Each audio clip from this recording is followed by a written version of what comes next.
I think one of the important aspects of these types of conferences is just sharing knowledge, sharing the concepts, sharing the thought process, and looking in the future of what impact do each of these individuals have, particularly for international development.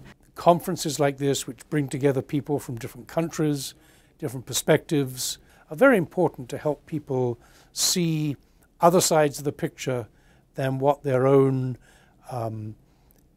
day-to-day activities and expertise would lead them to think about. Where the world is heading, it's more and more globalized, more and more networked.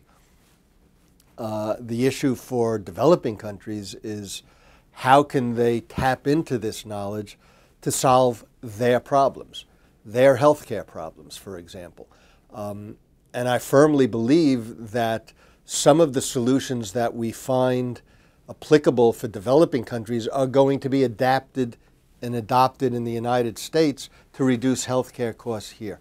Intellectual property in development is important in that it helps a country move up the economic scale. People in developing countries have told me that they don't want to be the leading manufacturer, for example, of cheap clothing, but they'd rather have more sophisticated industries, knowledge-based industries, that help them improve the economy. I think intellectual property plays a very significant role in global development, particularly in the 21st century, which is basically knowledge-based economy, where ideas matter, where innovation matters for competitive advantage for global development. One of the other aspects of open innovation for developing economies is making sure that those organizations are looking externally as well.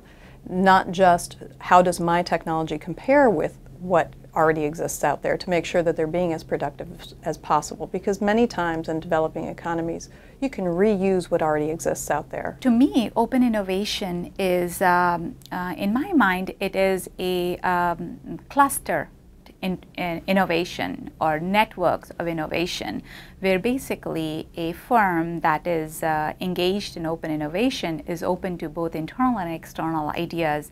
IP does protect existing product, but it also is a spur to new innovation, because if somebody cannot use it and protect it, there might be less incentive to develop it. I think intellectual property regimes become even more important in open innovation, because as stuff is transferred, you need robust intellectual property regimes to protect that transfer and to enable that transfer to be monetized so that the innovators are compensated. I have a friend who works for the Office of Naval Research. His job is to monitor the scientific developments that are taking place in Southeast Asia, figure out which of those developments may be of interest to the U.S. Navy and the projects that the Office of Naval Research is conducting, supervising, and bring that research to the attention of the scientists at the Office of Naval Research.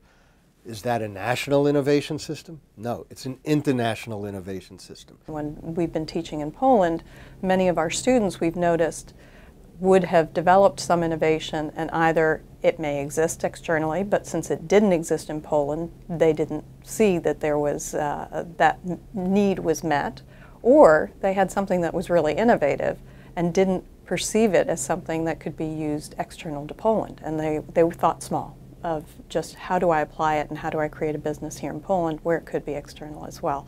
So looking externally is very important at both stages of innovation, as you're conceiving as well as you're looking to see how it might be applied.